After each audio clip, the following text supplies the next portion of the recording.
ராமநாதபுரம் மாவட்டம் தங்கச்சிமடத்தைச் சேர்ந்த இளைஞர்கள் 4 பேர் கிறிஸ்துமஸ் தாத்தா வேடமணிந்து பாம்பனில் படகில் சென்று பெரிய படகுகளில் மீன்பிடித்துக் கொண்டிருந்தவர்களுக்கு கிறிஸ்துமஸ் வாழ்த்து தெரிவித்தனர். படகில் வைத்து கேக் வெட்டி மீனவர்களுக்கு வழங்கியதோடு ஆடிப்பாடி உற்சாகப்படுத்தினர்.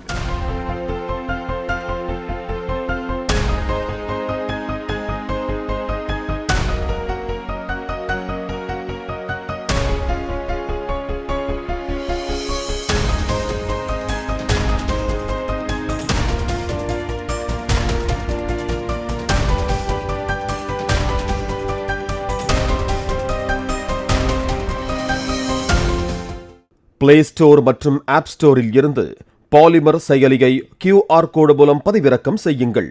செய்திகளை உடனுக்குடன் பெறுங்கள்.